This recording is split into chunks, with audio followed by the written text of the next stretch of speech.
Thank you all for coming to today's session of the Threats and Opportunities of Artificial Intelligence and Contract Cheating, Charting a Teaching and Learning Path Forward, virtual symposium, which is happening all week. Today's session is the scale of contract cheating. I am Christina Lane and am serving as the host for this session on behalf of UC San Diego's Academic Integrity Office. Please use either the chat or the Q&A to ask your questions.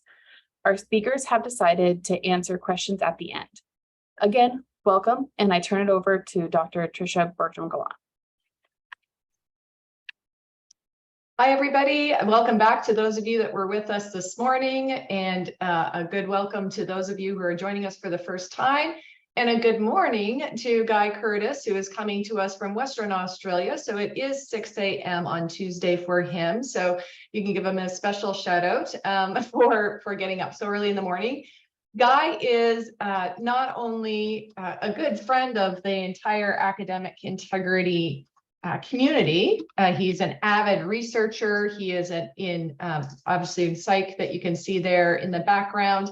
But Guy has been on the forefront of understanding academic integrity and some of the reasons why students cheat, but also in terms of this focus on contract cheating, which he will describe to you. But as you might know from this morning's session, is when students outsource or contract with other people, humans typically or traditionally, to do their assignments or their work or their entire classes for them. So it's my extreme pleasure to welcome Guy and to thank you, Guy, for getting up so early in the morning. I will monitor the chat for you, and I may jump in if, as we discussed, I see something that I think you'll want to answer immediately, but otherwise I'll keep track of those questions and pose them to you at the end. Great, thanks, Tricia. I'll just get my presentation shared. If I can get a wave or something from someone so that you can see that, fantastic. Okay, so thanks for having me. Tricia's asked me to talk on the topic of the scale of contract cheating, and it's a challenging topic to talk about, because I think my very first point on my very next slide is going to be this is something that we cannot know, but at the same time it's something that we can guess at. So the main focus of my presentation is really how we do guess at what the scale of contract cheating is, the various sources of information that we can use, and to some extent, I hope people listening to this like numbers, because there's a few of them.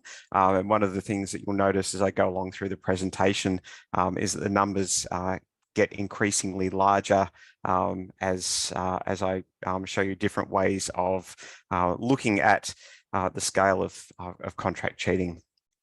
Okay, so one thing this doesn't seem to want to do for me is click forward. So I might just try sharing from,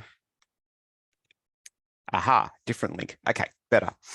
All right, so a couple of things that I'm going to be drawing from a bit as I talk is a chapter that I wrote for a book that Tricia edited with David Rettinger, published last year, where I did a lot of work looking at trends in plagiarism and cheating prevalence literature, some of which I've contributed to, and some of which was my evaluation and a little bit of further analysis of existing literature. And I've got an upcoming chapter in the next edition of the Handbook of Academic Integrity, which will probably be published online this year and in paper the year after, where my colleague Joe Clare, who's a criminologist, and I have both been putting our heads together to try to figure out what the prevalence, incidence and rates of contract cheating are. And prevalence, incidence and rates are terms that I'll define, and we'll see how we go as we get to those. Okay, moving on. Now, as I said, the problem of contract cheating and the scale of it is something that we probably can't know. there's a couple of reasons why that is. One, which I'll probably spend most of the time on in this talk, is the problem of methods, that the methods for estimating the prevalence or the incidence or the rates or the frequency or the scale of contract cheating all have limitations. The other thing is that for contract cheating to be a successful practice, both for students and for commercial providers who are trying to make money from it, it has to be a clandestine industry.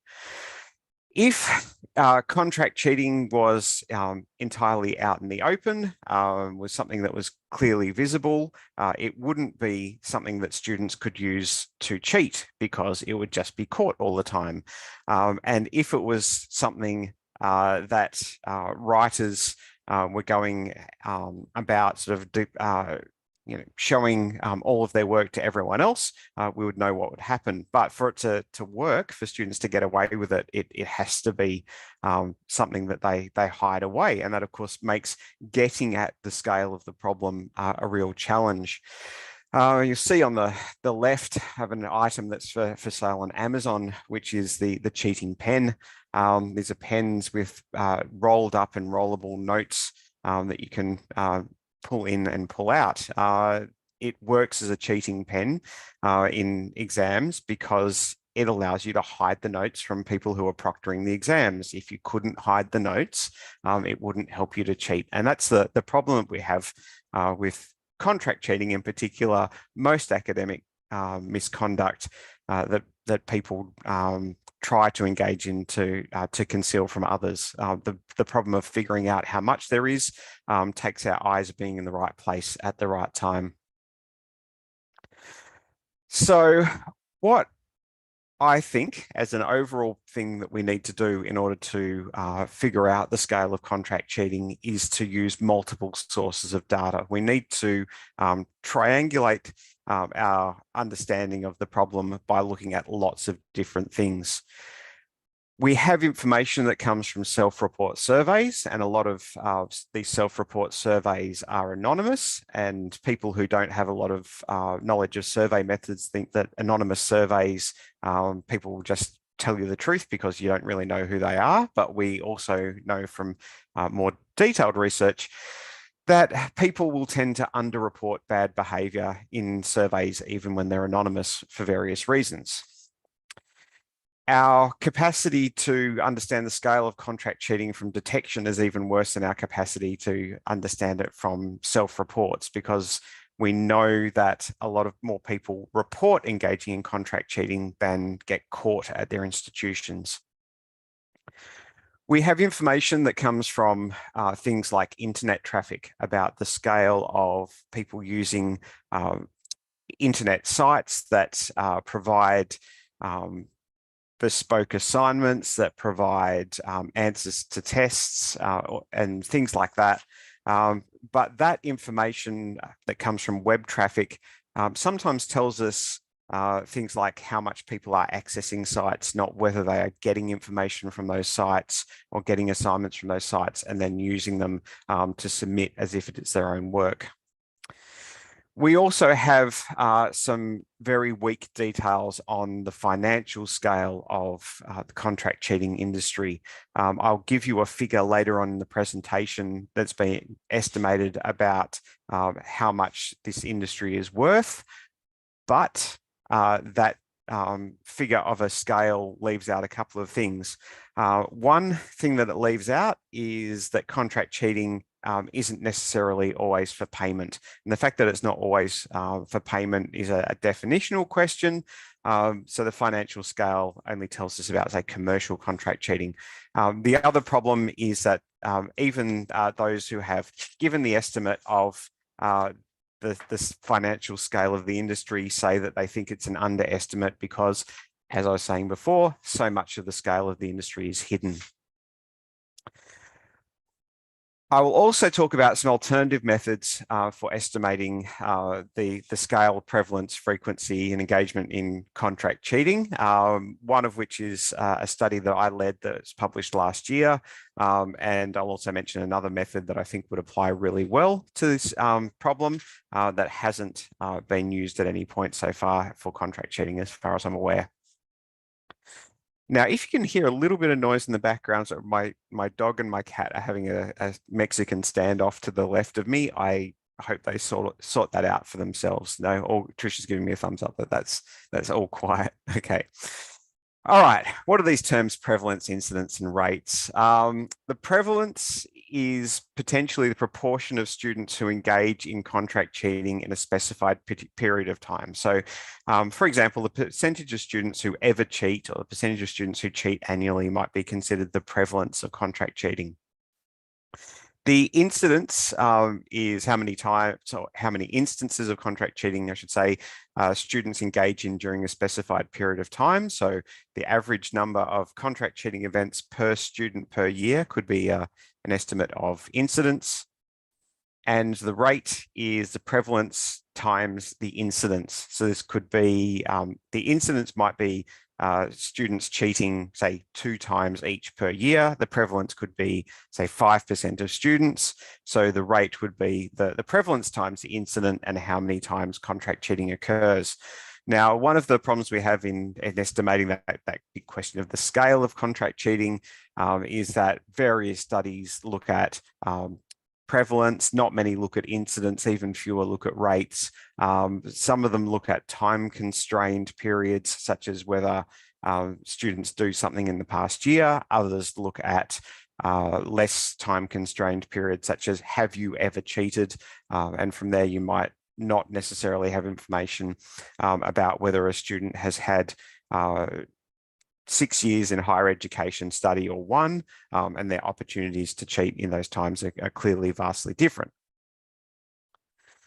So it does bring us to the question, what is contract cheating anyway, which is something I probably need to give some information about. And as Tricia mentioned, I co-edited the book on contract cheating in higher education, which came out last year.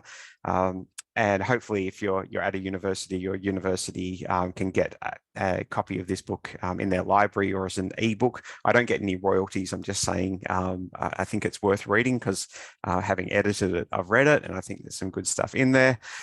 And one of the things that we cover in the first chapter is a bit of a discussion about what contract cheating is as a definition and how that definition has changed over the last few years of research on the topic. I think the central feature of the definition that's common to all definitions is that contract cheating involves outsourcing of assessment to a third party. So this is where students get someone else to do their work for them. I should say their assessment work, and they submit that assessment work with their name on it. One of the questions that comes up a bit in the literature is whether contract cheating by definition needs to be paid. Some authors say contract cheating is paid outsourcing of work. Others say that it is outsourcing of work to anyone. Some people take a more, I guess, specified definition when it is paid of calling it commercial contract cheating. And you see that definition a bit. And that's a part of the industry and students' behaviour that I've been interested in. So I've been interested in when students are outsourcing and paying other people for what assessment work they get that they submit. One of the other questions that people have is whether contract cheating needs to be customised. And one of the things I'm quite comfortable counting as contract cheating is when students get an essay that has already been written that wasn't written necessarily for them, but just existed in the world, and they trade something for it, or they pay for it, or basically someone else has done it in some way, and they submit that with their name on it. So practices like getting an assignment from a file sharing site like StuDocu, Course Hero, and others, and submitting that as their own. And one of the other questions that comes up is whether the third party has to be unconnected, unrelated to the student. Tracy Brettag and her colleagues in their big influential study on contract cheating that was published in 2019 defined contract cheating as any outsourcing, regardless of whether it's to family, friends, fellow students, or unknown strangers. But you'll see within the research that some people have constrained the discussion and the definition of contract cheating to unknown, unrelated people. Before I get into the prevalence of contract cheating, I guess at least some good news is that trending over time, rates of engagement in academic misconduct from the three studies that have used essentially the same questions with relatively same cohorts of students over time have shown decreasing instances and engagement in various forms of academic misconduct. Now, these numbers are still pretty high, but these numbers are mostly capturing things like copy-paste plagiarism, what you could potentially call inappropriate citations, such as paraphrasing, indicating that a quote is paraphrased, indicating or not putting a citation on some paraphrased material, that kind of thing. Some of the things that often students do as an error rather than students do as a kind of means to deceive markers that work is in fact their own. That kind of stuff has been trending downwards, and at the same time, at least the data that we have on contract cheating at similar times has not been trending dramatically upwards. But one of the things that we can attribute the downward trend to, particularly from about the year 2000, is text matching software. So text matching software gives us the capacity to detect really simple kinds of plagiarism, and it has worked, I think, as an educational tool that students can see themselves when they have forgotten to put a quote in quotation marks, forgotten to include a citation on something that they've got from somewhere, and that can help decrease some of the basic kinds of plagiarism. But at the same time, text matching software has provided an incentive for people to cheat by having freshly written content done by other people that isn't going to be picked up by text matching software. And that is where a real concern about contract cheating comes in, which is that students may engage in contract cheating in order to bypass text matching software, which is certainly the case. But the evidence, at least as far as I've seen it, doesn't suggest that using contract cheating has entirely replaced copy-paste plagiarism as something students do. It is a harder process to engage in. It's a clearly more unethical process to engage in many instances, and some of those things by themselves seem to dissuade students from doing it. But we'll move on. Okay, so now I'm going to start going into some of the data on the scale of contract cheating and some of the ways in which it's been found. And some of the ways in which it's been found is by detection, that is people finding out that it's going on. And some of that detection has been helpfully done for academics and for higher education institutions by journalists. We had a scandal in Australia known as the My Master scandal, which was one little, office in Sydney that was advertising mostly in Chinese language to Chinese-speaking international students in Australia, that it would write assignments for them. And the website that this My Master company was operating out of, a business was operating out of, wasn't particularly secure. A couple of journalists managed to get into some of the details of that website, and they could see the orders being placed, and they could see where those orders were coming from students. So what they found in their investigation was around 700 receipts for payments for outsourced assignments. Of the most affected universities, there were 450 receipts for payments from those universities.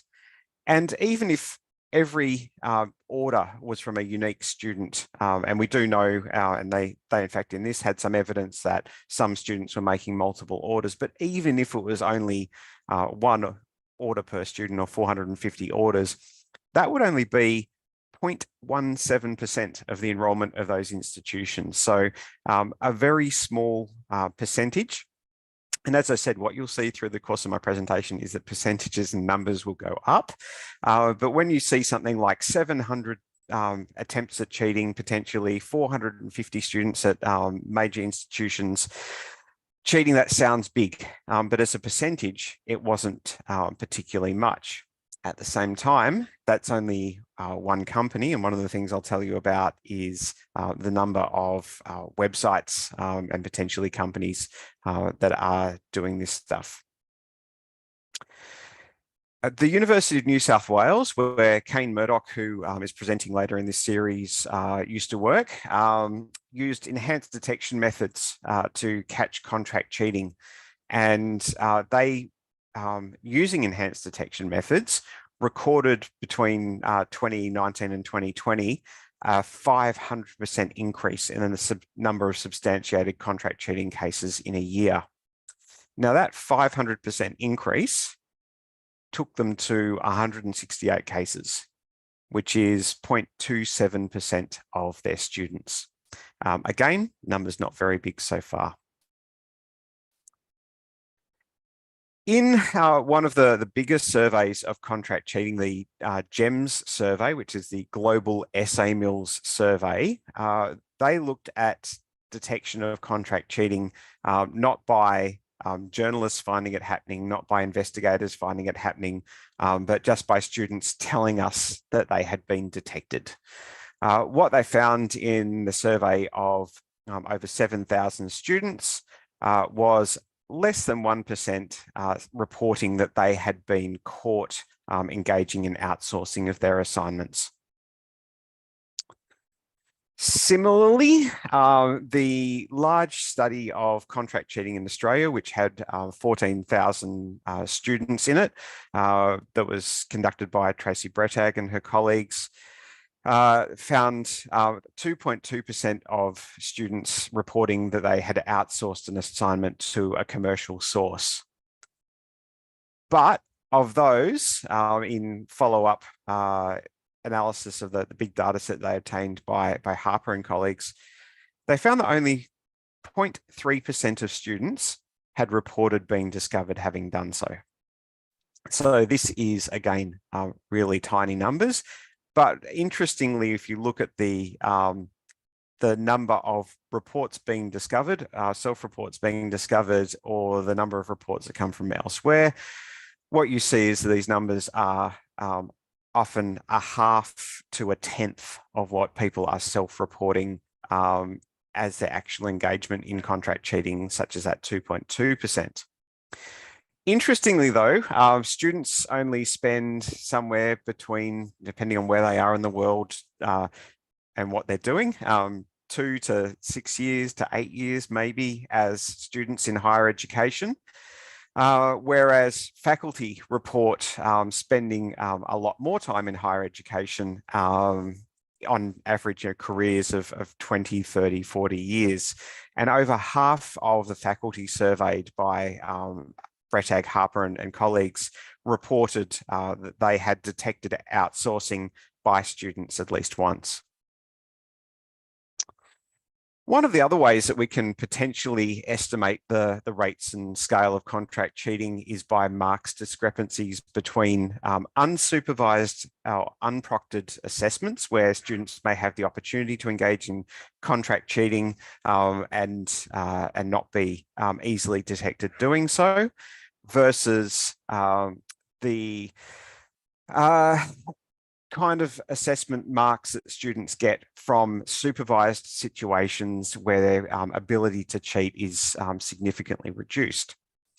So Joe Clare and his colleagues looked at all of the continuous unsupervised assessment or unproctored assessment marks versus exam marks for the law school programs at Murdoch University, which is also here in Perth in Western Australia, And they looked to see whether there were discrepancies such as, for example, a 30% difference between what students were getting as their mark in an unsupervised, unproctored assessment versus their exam.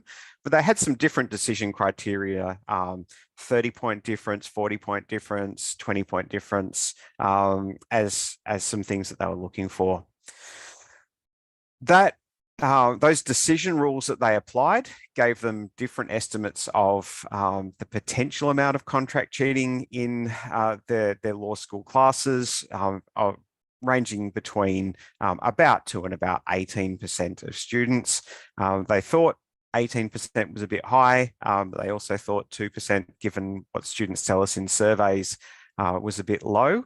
One of the interesting things that they found in this research was some patterns that fit patterns that we know occur in crime. So Joe's a criminologist, and one of the things that I've learned from working with him is that something like a very small proportion of people, something like 3% of people, engage in about 85% of crime. So what you see is with students, the ones who engage in contract cheating tend to do so repeatedly. What you see in the data from their analysis is that there were some students who consistently had those marked discrepancies. One of the other things that you see is non-random patterns of behaviour that are associated with opportunity. So some units, some classes, some modules, depending on what we call them, courses, had more opportunities for students to cheat. They might have had assessments that were easier to outsource, for example. And the marked discrepancies were more evident in some units. And again, that suggests a clustering of the behaviour. So from what we've detected and what people tell us they can detect and what we think we might be able to figure out from marked discrepancies, we can now move on to what students tell us they do in anonymous self-report surveys. Joe, Claire and I conducted a mini meta-analysis of 5 studies that used identical measures where students were given a scenario of someone selling their assignment. In that scenario, they were asked, have you ever done something like this? And what we found in that mini meta-analysis was of the over around 2,000 students that fell into that, about 3.5% self-reporting contract cheating. But also that pattern of the students who tended to report they had engaged in contract cheating also tended to report that they had done so more than once. Newton conducted a bigger meta-analysis of 71 studies, which included over 50,000 students worldwide. And again, got the exact same figure as what we did of 3.5% of students who had engaged in commercial contract cheating, at least self-reporting doing so in their anonymous surveys. Newton reported that these rates were higher in more recent years, but some additional digging that I've done with the data in that meta-analysis suggests that might be a sample bias problem, that the more recent studies tended to be less comparable with some of the earlier studies. And if you start comparing groups that are more similar to each other within that data, the prevalence of contract cheating over time didn't seem to be going up very much. I mentioned the GEMS survey earlier. The full GEMS survey of over 7,800 students found 575 self-reported outsourcing to writers and websites, what they called formal outsourcing, which was 7.35%. Now these numbers are starting to get a bit scary. But they also found 939 cases of what they called informal outsourcing, which was outsourcing to family, friends, and other students. Now, we can't just add these figures together because some students did both. What they found was of the students who did either, that was nearly 17% of their sample. Which again is quite scary and certainly higher than the 3% meta-analyses and certainly a lot higher than the 0.1, 0.2, 0.8% detection rates. So as I said, I looked at adding some more studies and doing some additional analysis on the Newton paper. So with some additional studies added to Newton's, and some of these were quite big studies, including Brett et al.'s study of 14,000 students, taking the sample up to nearly 80,000. The figure is about 3.5% still of commercial contract cheating engagement. So in our forthcoming chapter, Jo Claire and I say that the average incidence per student who does engage in contract cheating is about 2 to 3 times, and that then gives us a rate, about the only time I'll mention rate in this talk apart from the definition, of about 7.5 to 10 instances of commercial contract cheating per student if you multiply the prevalence by the incidence, and that's a lot. We'll move on to that. But it's not as many as a study by Abakari, which is admittedly reported in a PhD. Abakari reported a study of 488 students in Ghana, and of those, 45.6%, nearly half, said that they had paid another person to complete an assignment for them at least once. Now, that's a terrifying figure. And we have to ask the question of whether it's realistic. And part of the answer to that is what students tell us that they might do. And that is, would students say they would cheat if they had the chance? And the evidence from that, a study by Dan Rigby and colleagues using economic methods, giving students a sort of decision choice situation, found that about half of the students in that, under no circumstances, no decision parameters, said we wouldn't cheat. We just wouldn't buy an assignment regardless of what mark I'm going to get, regardless of the fact I'm not going to get caught, and so on. But we know, in addition to that, with Brett et al.'s study showing that about 2% buy assignments, 4% outsourced to other places, that then leaves us with the rest of the students who might engage in contract cheating at some point. And those curious students or cheaters, if we take them together, potentially account for up to half of the student body. Terrifying, scary, but it does mean that the highest number that I know of in any research for percentage of students engaging in contract cheating is potentially somewhat realistic. Now, one of the things that you may ask, because I know I'm talking to a predominantly North American audience, is whether these figures are true of North America, because lots of the studies I've talked about have data from all over the world, have data from Australia, have data from other places. And one of the big surveys of students' academic integrity, academic misconduct, academic cheating, plagiarism, and so on. So the work that was done by Donald McCabe over a number of years. In the first edition of the Handbook of Academic Integrity, so McCabe's chapter, he talks about work that was published in his book. One of the little tidbits within there is self-reported engagement in cheating that was the source of submitting work from others. And we would take that as a definition of contract cheating any day of the week. What that data shows was, in surveys that were predominantly North American samples of students, around about that 3% figure in the early 2000s, 2% in the most recent version, but that was over 10 years ago now. So figures that are very consistent with the rest of the world. I do want to point out, although it is quite small numbers, that a quite recent paper by Audrey and Ives had 10 times the engagement in contract cheating among the North American sample as the Australian sample. Leave that for maybe questions later, or maybe not. All right. Something else, it's data from America, and this is now getting away into other methods of estimating the scale of contract cheating.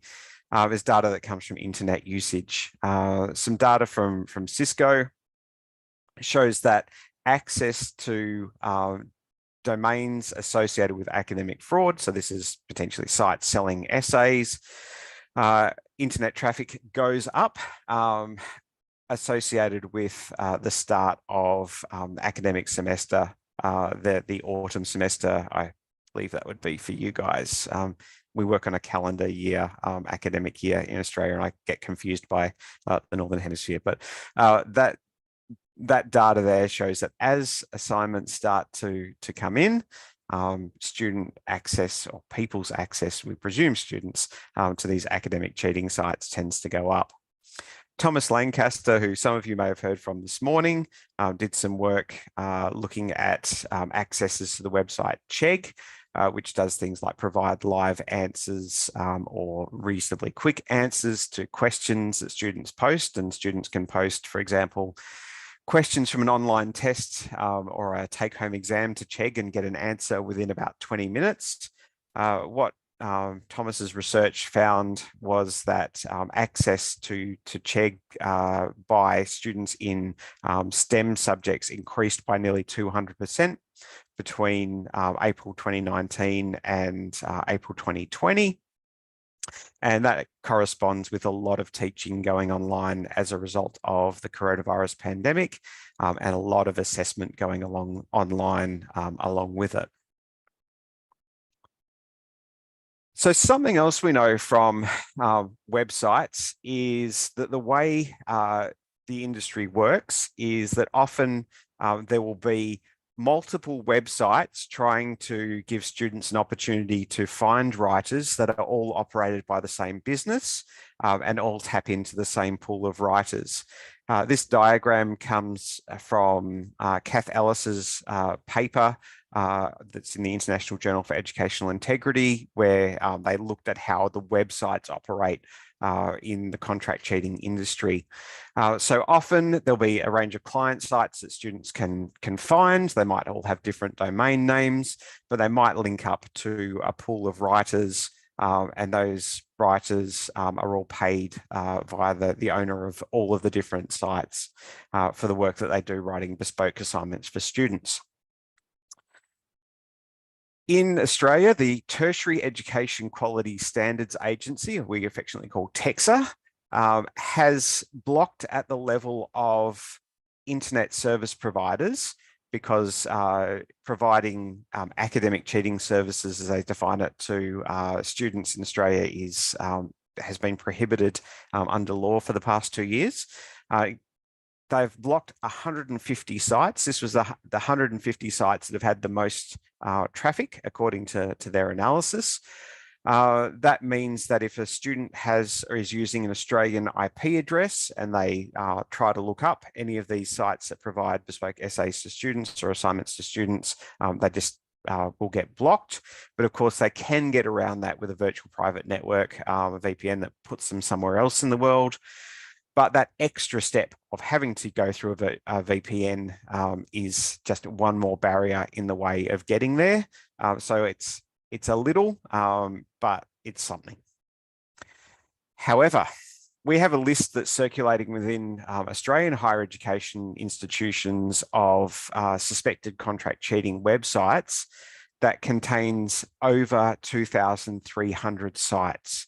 And at our institutional level, at least from our institution IP, so when our students are using our computer labs or are using their computers hooked up to our campus Wi-Fi, we have a list of over 2,000 sites that they can't get near. And I've got that list on my computer, so I just thought I'd screenshot and share with you the first few entries that I could fit on my presentation screen, and that list is quite massive and a bit scary. But it does again start to show the scale of the industry. Looking at the scale of the industry financially, as I said earlier, this is kind of potentially a low figure because so much of the industry is clandestine, but Sarah Eaton and Jamie Carmichael in their new book, which you may be interested in, on fake degrees and fraud in higher education, estimated that the value of commercial file sharing, thesis writing, essay mill sites is around 15 billion US dollars. That's their book. Forbes magazine, sort of reasonably well known outlet for journalism, says that the company Chegg is worth about $12 billion, billion with a B, and is getting rich off students cheating its way through COVID. In their story, Chegg gave Forbes magazine 6 students to talk to who all talked about how they were using Chegg legitimately. Then Forbes magazine journalists found around 60 students who were using Chegg, who Chegg hadn't supplied to them. And those 60 students, I think it was something like 58 of them reported using Chegg to cheat. Okay, now I'm going to tell you about my study I led, where we used a method that wasn't a traditional self-report to try to get around some of the problems of self-report surveys. One of the problems of self-report surveys is that even when they're anonymous, we know that people tend to underreport bad behavior. There's lots of reasons why that might be the case, but it's particularly the case for bad behavior for the reasons that people might be worried the survey isn't truly anonymous. You might tell someone something's an anonymous survey, they say, yes, I have done this thing, and then all of a sudden they find themselves in trouble because it wasn't really anonymous. So, okay, there's potentially a trust issue there with anonymity. People can sometimes self-deceive. We know from psychology about their own behavior. You don't want to say so much that what you did is so bad. A lot of the research we know about from academic integrity, so academic misconduct, is that neutralization is a process that a lot of students engage in, which is explaining away their bad behavior in some way after the fact that, oh, what I did wasn't really so bad or something like that. No, did I really cheat in that way? Or do I even want to say I did because it'll just confirm the fact that I'm a cheat or a bad person? Well, I probably don't, so I won't even say it in this survey, even though no one knows who I am. Something else that's missing from anonymous self-report surveys is any incentive to be truthful. And this is where I happened upon a method that seems to be capable of providing an incentive within an anonymous context for people to be truthful. And I thought that would apply very nicely to try and estimate the prevalence of engagement in commercial contract cheating. And that's where this survey came from. So I'll start into the method. This method that I used is a combination of what's called the Bayesian truth serum and incentivized truth telling. The Bayesian truth serum is a method that's designed to try to determine the informativeness or truthfulness of answers based on a bit of complex maths and multiple estimates from the same people of the prevalence of a behavior, where the frequency and the prevalence is unknown to the researchers and to the people themselves who are answering. But as you start to get scale and the number of people answering, you can start to make informed evaluations of the truthfulness of answers. Within the methodology that we used, we surveyed participants and we told them in advance of answering questions that we were going to be using the Bayesian truth serum to assess the truthfulness of their answers, and that the truthfulness of their answers would be linked to an incentive. Now, I'll show you first a study that did this and what they got, and then keep going through the method that we used. John and colleagues, which one of those colleagues was Prelec, who came up with the Bayesian truth serum formula, conducted a survey of questionable research practices among research psychologists. Now, these questionable research practices included things like, rounding a p of 0.051 to 0.05. And so, you know, these sorts of things that aren't right that people do, but also included one of very serious form of misconduct, which was research misconduct, which was data fabrication. What they asked people to do in their survey, these research psychologists, was to nominate a favoured charity. So they said, doing this survey, money will be donated to charity. Please tell us which charity you would like the money donated to. Then for half of the participants, they told them about the Bayesian truth serum formula and said that we will be assessing the truthfulness of your answers. And the more truthful your answers, the more money will be given to your preferred charity. So for half the participants in the study, there was an incentive for them to be truthful. That was that their charity would get more money the more truthful they were. What they found with data fabrication was that these research psychologists reported 2.5 times more data fabrication, or I should say 2.75 times more research psychologists who participated in the survey reported engaging in data fabrication in the Bayesian truth serum incentivized truth-telling condition than in the control condition. Now, seeing that big increase in reporting of serious bad behavior from this survey, I thought this is something we can apply to trying to estimate the prevalence of student engagement in commercial contract cheating. So what I did was engage with colleagues, collaborators around Australia to get 6 universities and 6 independent higher education providers to send this survey out to their students in a number of ways. We promoted it through email, learning management systems, newsletters, websites, whatever the institutions would allow us to do. We also had a $500 prize draw per institution, where the $500 prize draw was simply for participation. If students participated in the survey, they would get into the prize draw. And we also told students, and we did this, that there would be a charitable donation per student participant in the survey. We ended up with over 4,000 complete responses. They were randomly assigned to the Bayesian truth serum incentivized truth-telling condition or the surveyor's normal condition. And we ended up with relatively equal numbers as a consequence. So within the survey, students were first presented with demographic items, so we knew roughly what they were like as a group. They were then given a choice of charities for the donation on their behalf to be made to, so they're essentially picking their favourite charity, and then half of them were assigned to the Bayesian truth serum instructions.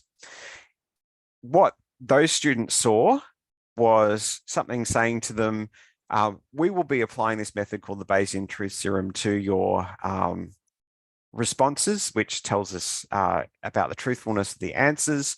The more truthful your answers, the more we will donate to your preferred charity that you just told us about. If you want to know about the Bayesian truth serum, here's a link to the paper by Prelick, which we gave them. And then we did actually do this. We applied the Bayesian truth serum formula at the end of the study to students' preferences for charitable donations. And we've posted the receipts for the charitable donations on the Open Science Framework, so you can go and look at that for yourself. So we actually did do what we told them to do. This wasn't just a, I guess, a ruse to say if you're more truthful, something good will happen. And so we were as honest the whole way through this as we could be. The only thing we didn't tell them is that some students weren't getting that incentive to tell the truth.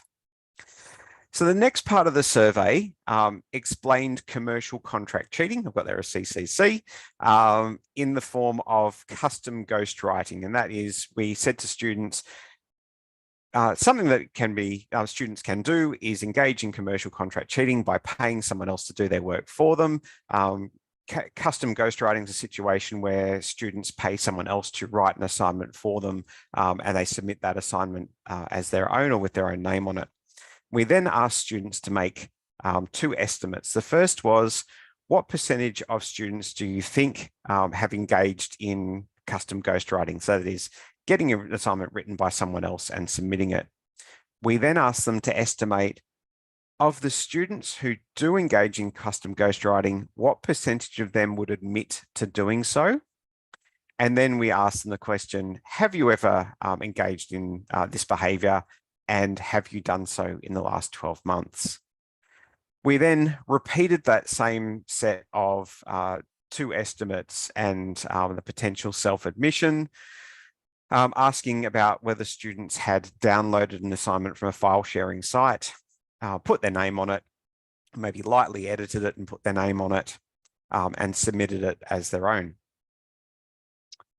And what we found was this. In the incentivized truth-telling or Bayesian truth serum condition, we had more than 2 times as many students admit to submitting custom ghost written work. That was a significant difference.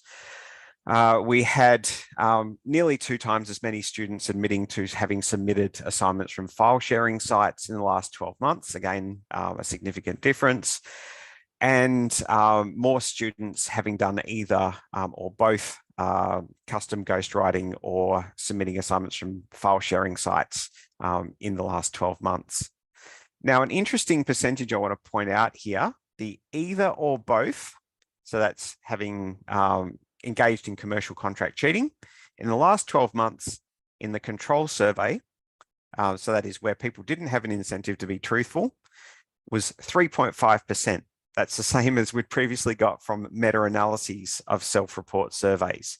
So this is telling us that our estimates of a condition that's very much like a self-report survey as usual was there, but our estimates that are coming from giving people an incentive to tell the truth were typically higher, and in some cases significantly so. The other thing that goes along with the Bayesian truth serum method is to make an estimate based on all of the data points that we get. Student self-admission or self-reported engagement in the behavior, the self-report divided by the admission estimate. So that is the percentage of students who say they do something divided by the average percentage that students think would admit to doing that behavior of the students who engaged in it. So let's just say, to take a random example, if you have something that 50% of students do, but of the students who do it, only 75% admit to it, then, sorry, 50% of students say they do, but only 75% would admit to it, then you know that the real rate is higher, okay? And this is where that estimate in the kind of orangey yellow color comes from. We also have the estimated peer prevalence, or how much you think students do this. And that gives us 3 data points: the self-report divided by admission estimate, and then the peer estimate, or estimation of other people. The estimation of what other people do is quite interesting for a number of reasons. One is that people tend to say other people do similar things to themselves. So even when people won't admit to something themselves, they will often say that other people doing it. It's also interesting that students will talk about what they see other students do, even when they haven't done so themselves. So if a student knows 10 other students and one of them has cheated, even if that student themselves hasn't cheated, they might have more opportunity to see someone who has, which might increase their knowledge of that behavior. But also, it doesn't require students admitting to having done something if they don't trust that the survey is anonymous. So that's still a really valuable data point. But because we have these 3 estimates, none of which are perfect, we know self-reports aren't perfect. We know the admission estimate isn't perfect. We know the peer estimates aren't perfect. One way to think about what might be the overall prevalence of contract cheating is to take an average of these. So we took the geometric mean of the 3 prevalence estimates, and as it's searched on the figure, those numbers are there above the bars. This was around about 8% of students engaging in custom ghostwriting and submitting that work as their own, or around about 11% submitting work from file sharing sites. So why are these 8 to 11% conservative estimates, which we actually think they are? Well, the incentive for students is probably, even incentivized students probably under-admit their engagement in this behavior. The false consensus effect, which is that people tend to say that that other people do things like them, tends to lower the estimates of how many other people do things. And when most students don't do it, that tends to bring that peer estimate down. The geometric mean is something that's good at accounting for outliers. The arithmetic mean of those three figures is higher. So these are conservative estimates of 8 to 11% of students engaging in custom ghostwriting and file sharing, commercial contract cheating.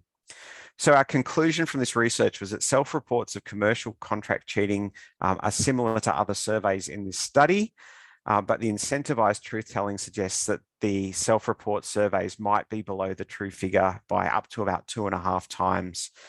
And even our conservative estimates of, say, 8 to 11% of students engaging in commercial contract cheating are 2 to 4 times higher than self-report surveys with similar populations. This, as you can imagine, made a bit of news, and I had a good chance to tell lots of people about this through the media. And one of the questions I got asked is, well, if 1 in 10 students as a guess are engaging in contract cheating, why aren't we catching them? Now, if students are in a 3 to 4 year degree, they may do 100 assessments. And if 1 in 10 students is outsourcing 1 of their 100 assessments, that might be 1 in 1,000 assessments. So in a class of 1,000 students, you might have 1 student who has outsourced their assignment, maybe. Or you might have that once every 3 or 4 years. That's probably an underestimate, but still, it's not a lot. So it is a needle in a haystack problem. Contract cheating gets past text matching software unless students have downloaded an assignment that is publicly shared. And text matching software is the crutch that we tend to rely on for catching engagement in academic misconduct. Most graders don't know the major signs and signals that would suggest an assessment's been outsourced. Faculty don't have a lot of time. Adjuncts have even less time and less experience when they're grading assignments. The last method I'm going to talk about really quickly, because I know we're a bit short of time, is the crosswise surveys. Crosswise surveys are a method that have not been applied to commercial contract cheating, but I think could be, and I think this would be interesting to do. And I'm keen to do this myself at some point when I can. In a crosswise survey, people are presented with 2 statements at once where the probability of one of the statements is known, such as I was born in the months of April or May, which has a probability of 1 in 6, and I cheated on a test. Now, that probability of that is unknown. What they ask students to do in this method is to indicate if a statement is true, regardless of which one it is. So if you are born in that month, in those months, they should be getting 1 in 6 people endorsing this. So if they get a higher number of people endorsing this, they can derive from that potentially a percentage who are cheating. One survey found 2 to 3 times higher estimates of cheating from a crosswise methodology than from anonymous self-reports, and that estimate of contract cheating from the crosswise methodology was very close to the observed rate of cheating in the experiment that these people ran. So this is something that I think is really worth looking into in the contract cheating realm. Now, the whole way through this talk, I've shown you numbers going up, and you might ask whether small numbers matter. So 0.2% of students, does it really matter? According to the University of California's website, and I'm talking through UCSD, there are 280,000 current students in the University of California system. 0.2% of them, around about the kind of figure of the My Master scandal, would be 560 students engaging in contract cheating. If we take the figures from the self-report meta-analysis, 9,800 students in the UC system engaging in contract cheating. If we take some of the more dramatic figures, we start to get into the tens of thousands of students who in their course of study at the University of California may engage in contract cheating or may have engaged in contract cheating. And these are quite scary numbers. And scary numbers such as this can be quite depressing. So I'm going to leave you with a thought, not of my own. I'll reference it to its appropriate sources, good academic integrity practitioners should do, which is this: don't worry that the world's coming to an end today, because it's already tomorrow in Australia. So I'm speaking to you from the future. We're still alive. We need to worry about contract cheating, but we can at least be comforted with every estimate that we have that it's the minority of students that that do it. And that's it. Thanks, Guy. We have some great questions in the Q&A that I would love to ask you. And one is a really good segue from what you just mentioned. So if you go back to that slide for the University of California, which I find fascinating. I love how you catered that to us. Now, yeah. Yeah.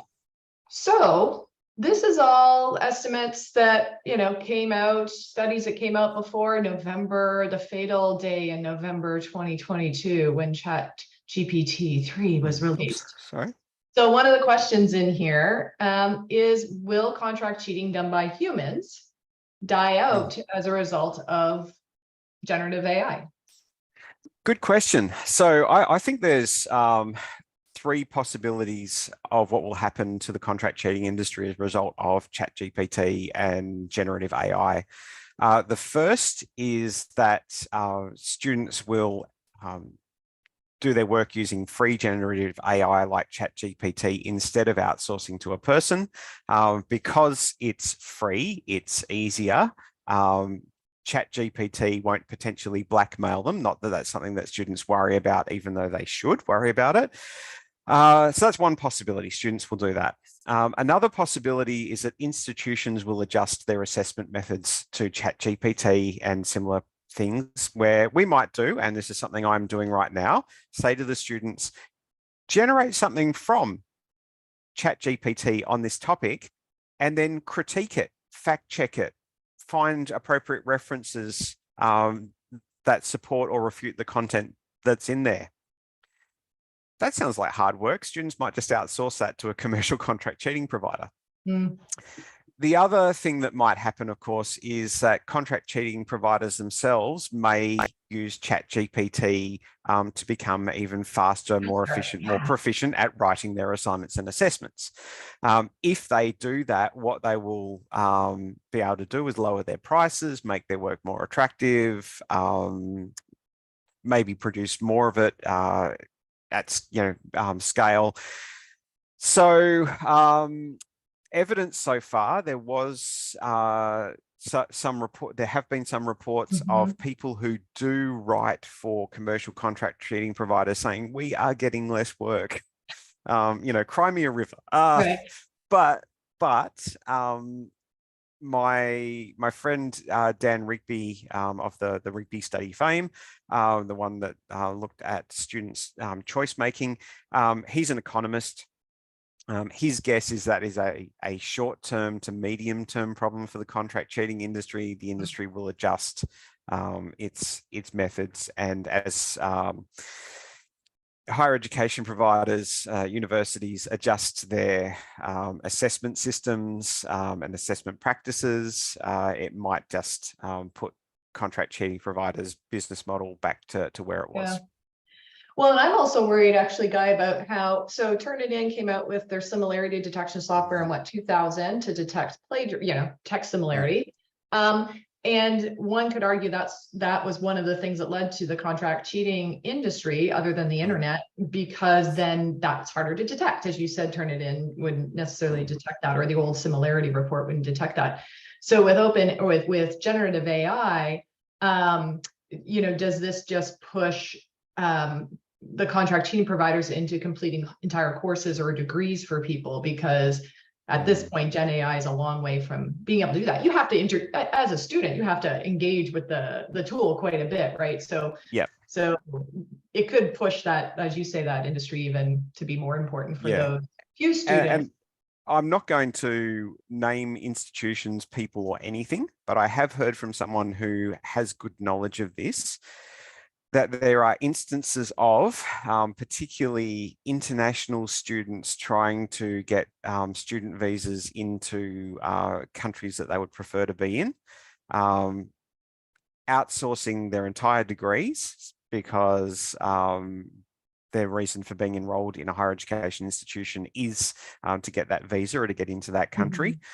And so that is an industry for a number of things coming together: visa fraud, higher education fraud, contract cheating, all of that. Yeah. So even in the States where we don't have laws against this, like you do in Australia, New Zealand, UK, Ireland, that is even against the law here. So and on that note, I'll address one question quickly about laws, legal action in the US.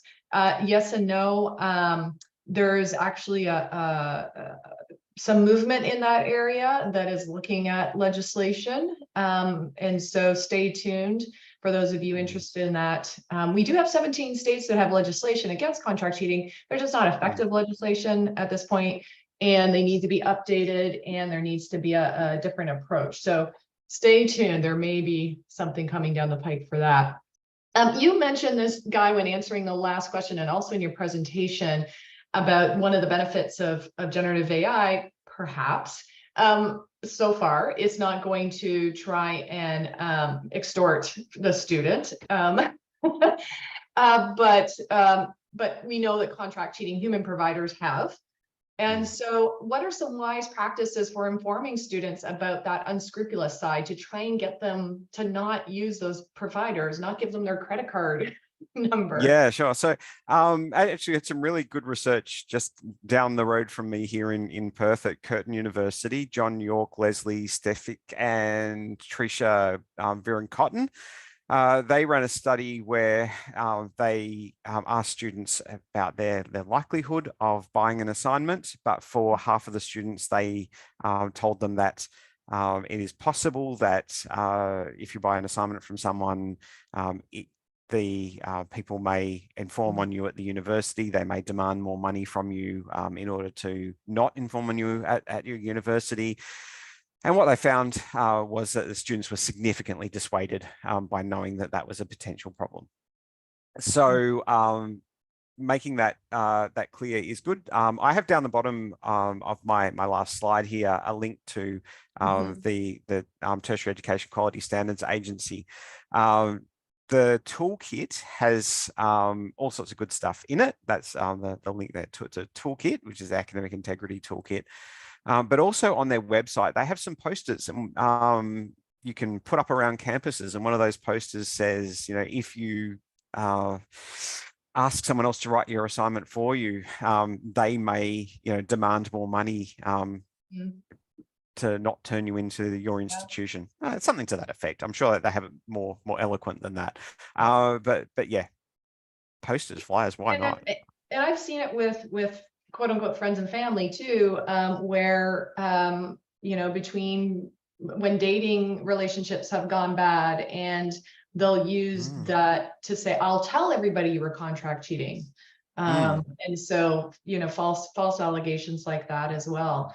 So Tuska, for those of you in Canada or any of you outside of Australia, and if you're not, in the academic integrity world, there's a big difference between Canada and US and Australia, UK, Ireland, and New Zealand, which is we don't have centralized quality assurance agencies over higher education. And so we're quite behind, which is why you'll see a lot of speakers from UK and Australia this week, because we are quite behind in this area.